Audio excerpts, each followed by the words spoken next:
But then talent, those are the skills that we have. It's the ability to talk, the ability to work hard, the ability to be an electrical engineer, all the stuff that we do. And so to define stealing negatively, the Eighth Commandment negatively, it's designed to protect your neighbor's time, talents, and treasure from your own worst impulses, especially greed, which is wanting what's not yours, need, taking what you haven't earned, or waste, squandering what's not yours, which should be used for good. It's prohibiting any action, legal or illegal, that's unjustly diminishing and removes the value of other people's possessions. So even if it's legal, if I'm squandering what you have, it's technically theft. To put it positively, it's given to me to remind myself that everything I have, every moment of my time, every talent I possess, every item I own belongs to God. And it's not mine. I'm what the Bible calls a steward. And do you guys know what the word steward means? A few definitions or examples that might help. Some farms have a farm manager. They have somebody who owns the property, then somebody who runs the property. The farm manager doesn't own the land, but they work the land. They make sure everything gets taken care of, but every acre still belongs to the landowner. They take care of it as if it's their own because that's their job, that's a responsibility, but they don't own it. One that somebody who's not a farmer might understand more easily is Alfred in Batman. When Batman's parents died, or Bruce's parents died, he raised Bruce as if he's his own. He makes sure Wayne Manor functions. He probably changes the oil in the Batmobile. He does basic first aid. He takes care of everything that happens all around this situation, not because it's his, but it is his responsibility. He won't inherit a dime, but he does it out of love and out of duty because that's what stewardship is. It's something that's entrusted to you. You take care of it so deeply that it's as if it's yours. You value it. And that's what God calls us to view everything we have, all of our time, all of our treasure, all of our talents, is this is mine. It's actually God's, but it's mine to oversee with love and care out of a divine sense of duty. John Calvin wrote, "If a shiftless steward or overseer devours his master's sustenance and fails to attend to the household business, he is either unjustly spending or wantonly wastes it. This is deemed as theft." So theft is being a bad steward. So our job is twofold. One of them is don't steal, and then positively is be a good steward. So when we look at our time, talents, and treasure, we have to make sure we're doing both. So when we look at time, we have to make sure we don't steal time. We have to steward time. So don't steal time by taking a long lunch at work. Or I knew a friend, I used to have a job where you could use the ADP app to log in on your time card. Does anybody ever use that? And somebody figured out I can log in from home and just punch in as if I'm at work and then drive in. Or other people would at the stoplight outside of work start punching in from there. Nobody would ever know except there's a geolocation stamp on that and people started getting fired. But they were just stealing just a little bit, and then the distance got further and further, and they were just stealing a little bit from their bosses that way. Or I remember working at a restaurant, and you'd have your friend clock you out. "Hey, I'm going to sneak out early, but would you punch me out just a little bit later than when I'm actually here?" Stealing a little bit of time from your boss. Wasting your employer's time. "I'm just going to make sure while I'm on the clock that I'm getting my fantasy football team just perfectly straight." Just extensive personal use. How much time would companies save back if they had filters that blocked social media and news sites and actually made you work while you're supposed to be working? Or procrastinating. And we can steward our time by avoiding procrastinating, by being diligent with our time. And the same thing with treasure. There's overt theft that we think about, the burglary, shoplifting, embezzlement, tax fraud. But then there's deceptive practices. The passage Marnie read about Deuteronomy 25 talks about unjust weights and measures. Back then, in ancient markets, you would have a weight that was supposed to be a standard weight, saying, okay, if I weigh this much produce, it would cost a certain amount of money. But back then, it would be very tempting to say, this is the weight I use for Israelites, but if you're an outsider or somebody I don't like, I have a slightly heavier weight. So I'm going to give you less money, and I'm going to give you less product, and you're going to give me more money. Call it shrinkflation. You're going to get a little bit less, I'm going to get a little bit more, and nobody's going to be the wiser. I'm going to keep these in my belt pouch, so I'm going to reach in. You're not going to know which one, and it's just going to be a little bit shady, and I'm going to get away with it. That's stealing treasure. And what Deuteronomy was saying from the very start, make sure you're not corrupt even in that little bit of practice. Make sure that your integrity is high. Way back 90 years ago on the cover of the Saturday Evening Post, back when Norman Rockwell was the main artist, this is by Leslie Thrasher. You can see there's a butcher and an old lady bartering over a chicken. And the butcher, they're both looking at each other. Neither of them is looking at the scale, but the butcher's got his finger on top of it, trying to push the weight down. And the old lady's got her finger on the bottom, trying to push it up. He's trying to get a little bit more money from her, and he's trying to pay a little bit less money for the chicken. And they both look very satisfied with themselves. And that captures the essence of deception. And if you walked to either of them and said, you're a thief, you're breaking the Eighth Commandment, they would say, how dare you? I pay all my bills. I'm going to pay for this chicken. The lady would say, I'm going to pay for this chicken, just not as much as the butcher would want me to. And the butcher would say, I'm going to give her the chicken, just for a couple more nickels than she would expect to pay. But that's not theft, is it? And Deuteronomy 25 would say this is exactly theft. And if Israel as a nation became known for this, would anybody look at this and say that is exactly going to be known as the nation of the all-high God? Of course that's a priesthood of nations. Of course that's the light to the Gentiles. Or would they say, that's just like everybody else? That's what they're talking about. We have to steward our treasure as well, be generous with our money, be fair in our business practices. So if you're a contractor, don't pad the quote knowing that the client doesn't know the difference. If you're a lawyer, bill only the hours that you're working on the case. If you're a mechanic, don't upsell them on repairs that they don't need. And then you can even steal your talents or the talents of others. You can steal the talents of others by lying on your resume and stealing an opportunity from somebody else who actually is qualified from the job, or plagiarizing, stealing their intellectual property. Or you can steal your talent from other people by hiding it and refusing to participate, by not volunteering at church or putting yourself out there at work and saying, okay, that's an opportunity that God might design me to do something for, but maybe out of laziness or fear or for whatever reason you refuse to step into it. And we can go down rabbit holes for all those, but in all those categories, with our time, treasure, with our talents, we can either be stealing from others or we can be stewarding and using them to develop ourselves and show our generous hearts.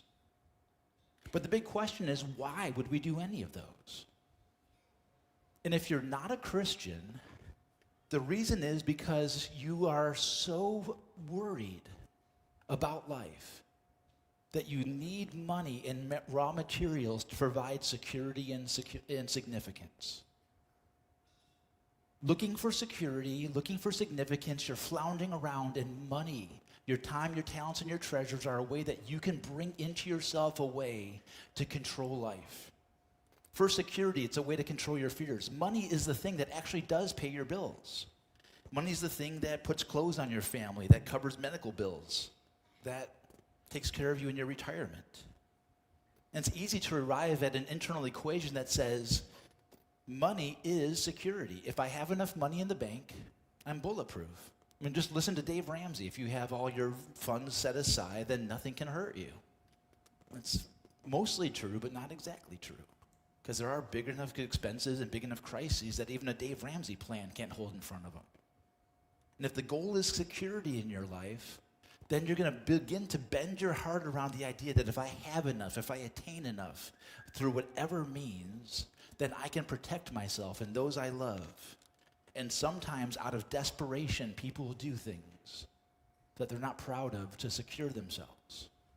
They'll become the sort of person that will twist others and hurt others to secure and to help themselves out of fear and out of a need for protection. And the other drive is significance. And that's the idea that if I have enough, then I'll be a significant person. I can have the good things or be the sort of person that I envision. That I have to hit a certain level at work or live a certain lifestyle.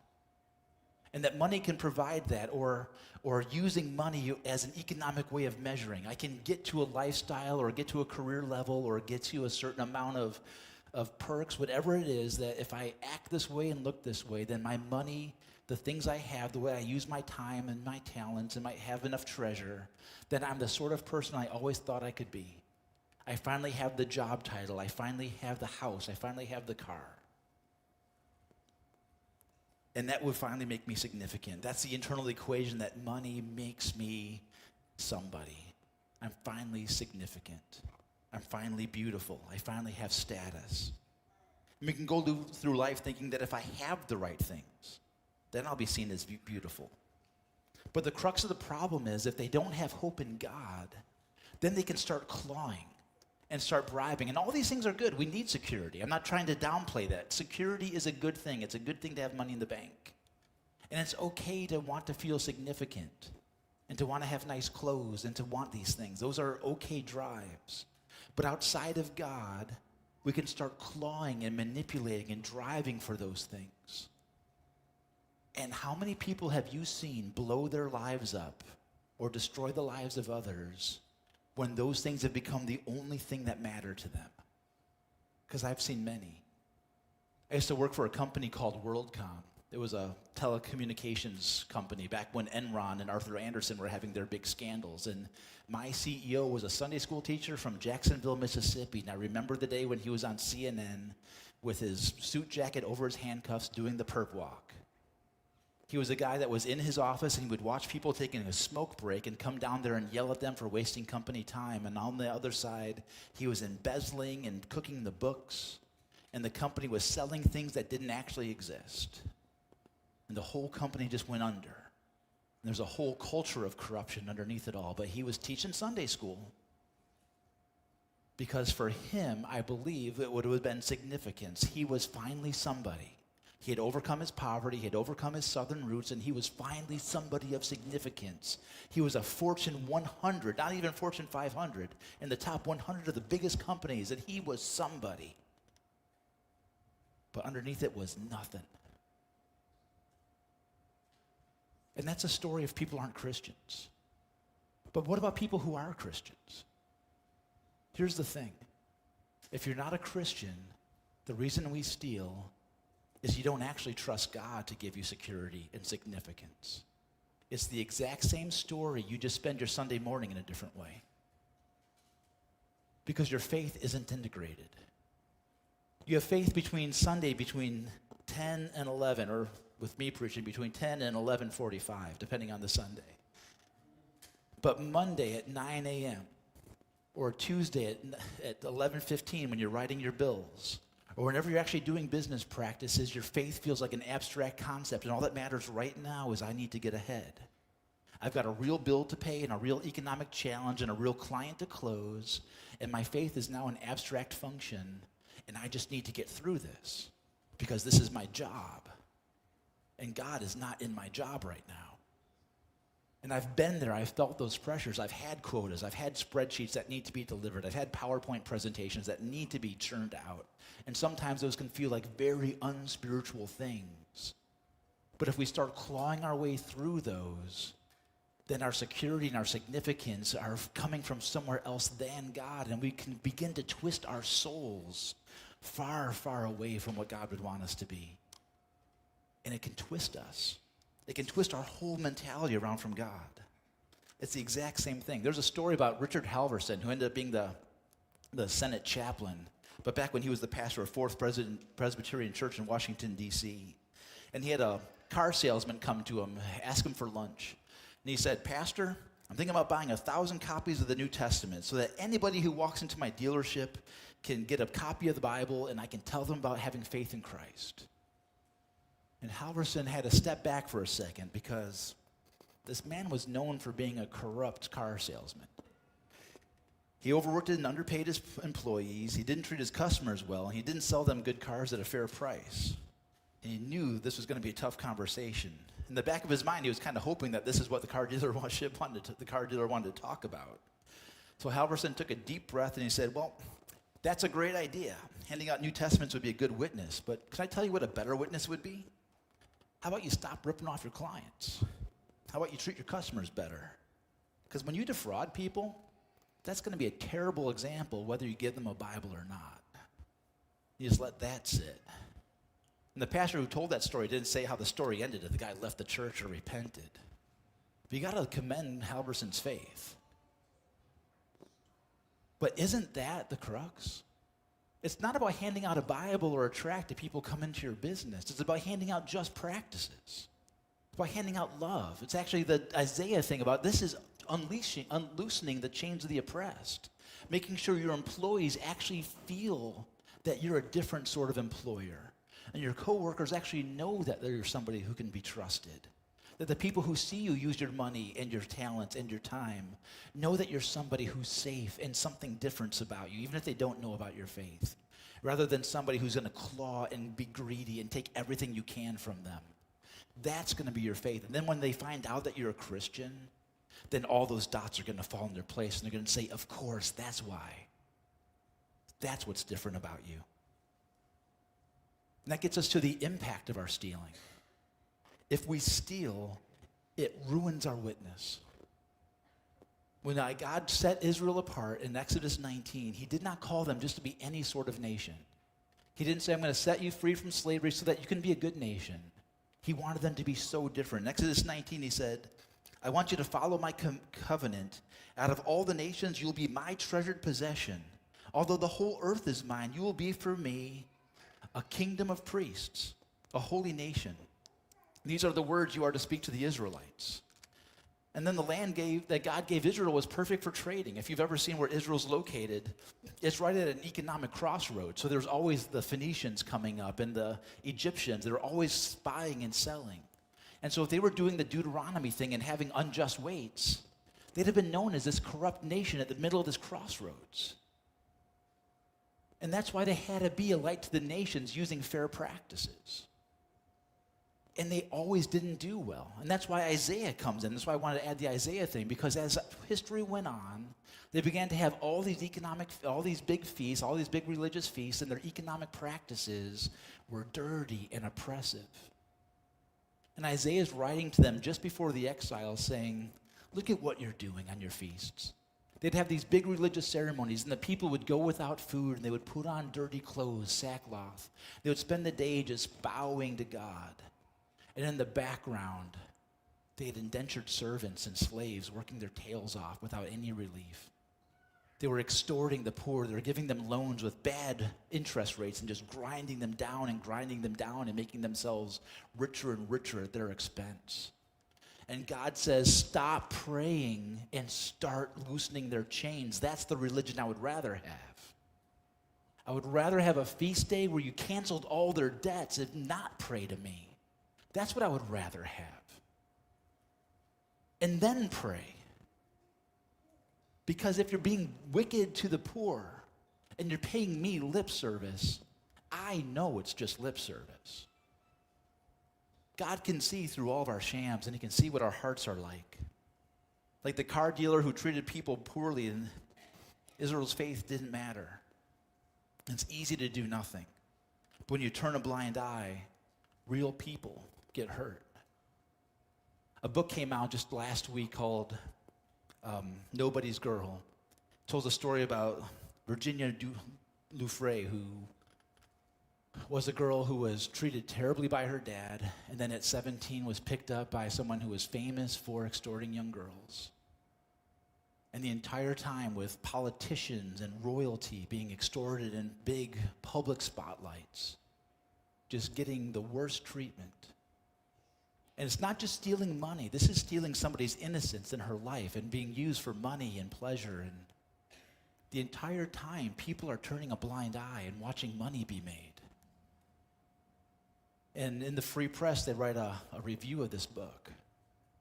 And they say the book should not be called Nobody's Girl. It should be called Blind Eye, because all these people who are paying lip service to wanting to see lists and wanting to see justice, nobody actually paused to think about, what about this one person? What about the effect of this one person who is exploited, one person who is extorted, one person whose life tragically ended very early because she couldn't come to grips with the abuse she suffered? Because nobody paused to think, what about her chains being loosened? What about her chains being freed? What about her soul being healed? What about her light being relit? Instead, people just looked at the politics and the big corruptions and wanting the headlines. And nobody slowed down to think about one person who needed to be healed. And God would say, when we steal, when we build this whole culture of corruption, it's not just a culture that's hurt, it's individuals like this. Now, I don't want to go too deeply in her story because we'll all start speculating and go on a rabbit trail, so I'll just leave it very high level. And if you're curious, I can tell you later more. But I just wanted to share because we get into these ideas like, okay, thieving, stealing, Netflix passwords, hurting people, all this stuff, it's just this big stuff. It doesn't matter, but there's individuals around us that get hurt. And the biggest person that get hurt when we start turning our souls this way is our own souls. Because the way we treat money, the way we view all this determines the trajectory of my own soul.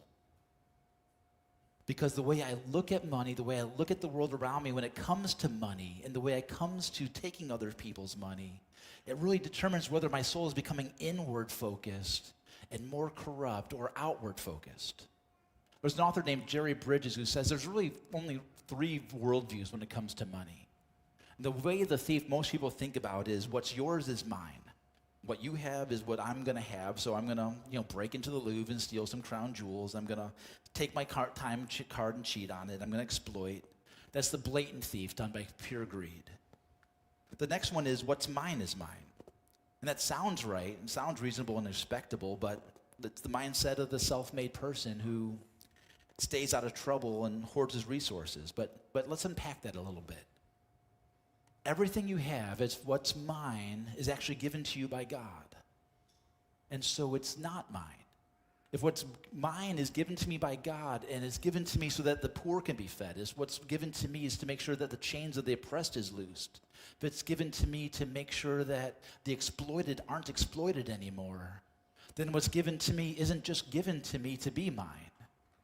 So it can't be what's mine is mine. And it's not going to be on the screen, but listen to this passage when Paul directly deals with theft, because it really puts it on its head in a stark contrast. In Ephesians 4, Paul says, anyone who's been stealing must steal no longer. That seems clear. But they must work, doing something useful with their hands. So don't steal, get a job. And they must have something to share with those in need. So technically, you're not done being a thief when you stop taking. You're only done being a thief when you start giving to others. So it's not what's mine is mine. It's what mine is God's. It needs to be used for what God's purposes are. God's given me the skills to accomplish what I've accomplished. God's given me the skills to accumulate what I've accumulated. God's given me the skills. He's put me in the 21st century. Well, I was born in the late 1900s, actually. But he's given me the time, the ability to read, the ability to survive, the ability to earn. All the stuff that I have, God didn't have to give me. It's all from him, and it's given to me not for me. It's been given to me for others. In a few weeks in the Lord's Prayer, we'll say, give us this day our daily bread. So if God's given me 2 loaves, he doesn't give me one to keep or one to eat and one to keep. He's given me one to keep, eat, and one to share. So what's mine is God's. You might be thinking, what about the other one that's not even on the screen? What's mine is yours. And that sounds good, but if you study world history, you can see that always becomes very tribal, very narrow, and it never works. It can work for a small time, for a small group of people, think differently. It always begins to putter out. But when people have the mentality that what is given to me was given to me by God, before Christ's goals, you see that the world has changed. Let me just read to you 2 examples from early church history. This is from the Epistles to Diogenes, written in 130 AD, talking about Christians. This is from an outsider, a Roman, talking about Christians. He just doesn't understand how we work. He says, they busy themselves on earth, but their citizenship is in heaven. They live in their own native lands, but they live like aliens, like they don't belong here. For every foreign country to them is like their own native land, and every native land is like their foreign country. So they can live anywhere, but they don't make any place like their actual home because they know that heaven is where they belong.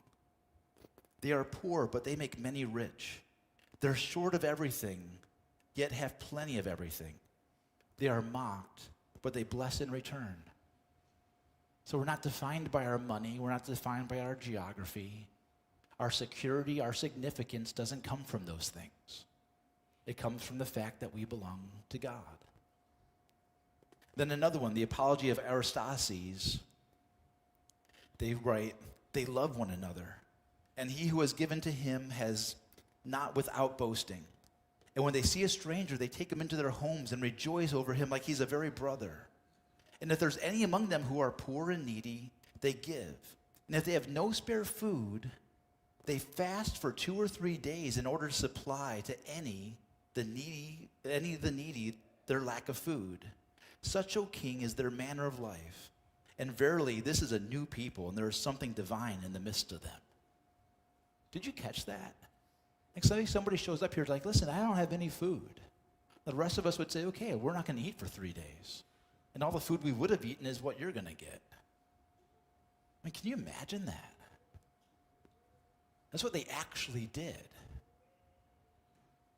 It's not in these letters, but in Roman culture, if you had too many kids, especially too many daughters, you would just leave them. And the early Christians saw that all people, especially women, were created in the image of God. So they would go and pick them up and raise them at their own expense. And they would take care of the poor. If there was a plague in the city, all the Romans would leave, and the Christians would go into the city and take care of the sick and the dying, even at the cost of their own lives. Because even my life is not mine. My life is God's. And this child is God's, and I'm going to take care of it like it's God's. And this food is God's, and I'm not going to eat it so that other people can eat it. And everything I have is not mine. It belongs to God. It belongs to make sure that God's people are taken care of. And this is how the early church worked. In such a different mentality than we've ever seen in the modern world, that I can barely get my head around it. And that's why we have to look at how our hearts have to be remade around this. Generous hearts are made by understanding the generosity of Jesus. Jesus came to proclaim this new favor. He grabbed that, his very first sermon, he grabbed that letter from Isaiah saying, I've come to proclaim the year of the Lord's favor. And he stood up at his home synagogue and he said, this is fulfilled in your hearing. He opened the scroll of Isaiah right to the passage we read. And he said, the Spirit of the Lord is upon me because he has anointed me to proclaim the good news to the poor. He has sent me to proclaim freedom to the prisoners, recovery of sight to the blind, oppressed of the free. And he put a little change in there to proclaim the year of the Lord's favor. He didn't say a year of the Lord's favor. A year of the Lord's favor would be the year of Jubilee. The year of Jubilee was a 50-year economic reset. Every 7 years, every indentured servant, which was like a slave, but not American slavery, it was somebody who had sold themselves in because of debt, and it was never racial, it was never kidnapping. But every 7 years, they would completely be set free and given money and an opportunity to move forward. That happened every 7 years. But every 50 years, every debt was paid, and every piece of land that was sold was given back, a complete economic reset.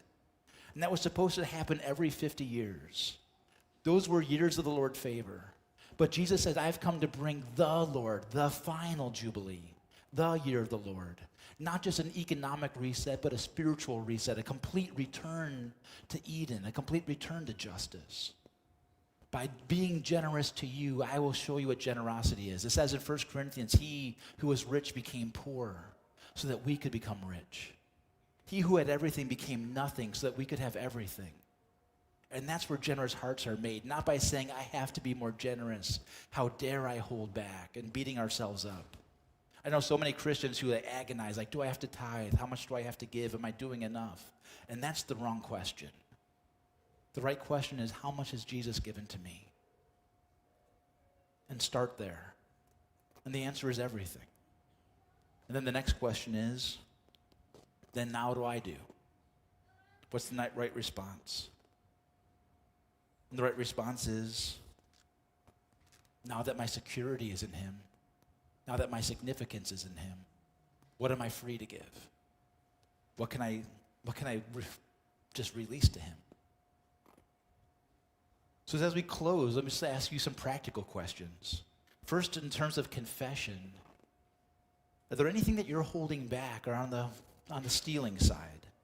Maybe your time. Is there anything where you're not participating? You're defrauding your employer of your time. You're just kind of known for at work. You're constantly surfing the web. You're checking in late. You're taking long lunches. You're just using company time. You're just not engaging fully. Or your treasure, are you scales uneven? Are you lifting your price as a contractor? Are you just always padding prices? You're just skimming a little bit off the top. You're just taking a lot from the company filing cabinet, the office supplies to use at home. Or your talents, just not engaging. I'm just holding back. Whatever God's provoking in you, is there anything you need to confess today? But on generosity, is there any place where God might be showing you to be radically and joyfully generous with your time, your talents, and your treasure? Because with time, there might be people who are lonely, people who could use a visit, people who could say, this person is worth my time. Or even your own family. You know, so many people are constantly distracted in their own family, and just put your work or your phone or the TV away and give them your completely undivided time. That could be the biggest gift you give somebody today. Or your talents. Is there something where you're holding back and saying, I'm not engaging this because it's going to take too much of me. I don't want to help out the church. I don't want to do this at work. I don't want to do this at the family because it's just going to get needy. But maybe you just step in and say, I'm willing to serve. And then your treasure. Is there any place where you could say, I'm willing to take a little bit of hit of my lifestyle so that I can give? I never talk about giving to the church. But the church is a good steward of your money. When you give to the church, you're not just paying salaries and keeping the lights on. Through our denomination, we support missionaries around the world. We support Christian education. We make sure that our kids and teens get good Bible studies and good curriculum. We make sure that the gospel is being as well pushed around the world as possible. And we're making sure that we're being good stewards of your money. So we've got a new budget coming up. We have a new budget coming up, and I just ask that you would prayerfully consider what you have been giving. There's stuff in the bulletin about where our finances are now, and I'm not didn't do this whole sermon just to talk about giving, but this is part of the commandment. Part of the commandment is being generous with your money, being generous to the people around you, making sure the people around you aren't lacking, but also being generous to the church. And while we don't talk about it a ton, it is a necessary part of Christian discipleship. And here's the thing. The reason I hold back is I always think it's me wanting something from you. But when you give to the church, it's not because I want something from you. It's that God wants something for you. God wants you to become somebody who's engaged in something bigger than you. Something that's going to challenge you. Something that's going to say, my life is not defined by how many subscription services I have and the car I drive and the upgrades to my kitchen. My life is defined by the fact that the gospel is going forth. And here's the way that it is. And so just as we conclude, just picture Jesus. When he was on the cross, he was hung between two men. And why did they go to the cross? Their crosses. They were thieves. They deserved the death penalty because they were thieves. And one of them turned to Jesus and said, I would like access. Remember me when you come to your kingdom. I would like access to your kingdom. And Jesus talked to him about a thing called paradise. If you don't know what paradise is, the technical term for paradise, it's a garden with a wall around it. It's a wall that a thief can't climb up. It's a wall a thief can't break through. It's a wall that you can only get into if you have permission from the king. And somebody who spent his whole life breaking in and stealing and robbing, Jesus says, because of me, I will give you complete free access out of my generosity. You don't have to steal. You don't have to cut corners. I'm going to be generous to you. And that was the last thing that thief ever knew, that today you'll be with me in paradise. If you get everything else about generosity wrong, that's the only thing you need to know, is that we serve a generous God who lets thieves into paradise because of his grace. So let's close in prayer. Heavenly Father, I thank you that, Lord, you have given us time, talents, and treasure. And Lord, in this room, there's a varied spectrum of people who are so far behind and not sure where the next bill is going to get paid, and others who have surplus.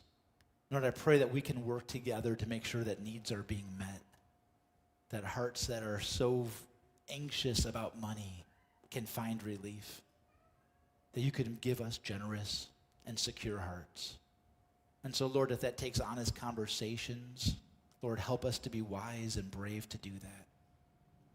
But Lord, as we go to Jesus, Lord, I pray that we wouldn't try to climb our way into paradise. We wouldn't try to earn our way to find our own security and significance, but that we would turn to Jesus and he would say that today he would give us entrance into his walled garden, into paradise out of sheer grace. We pray this in Jesus' name. Amen.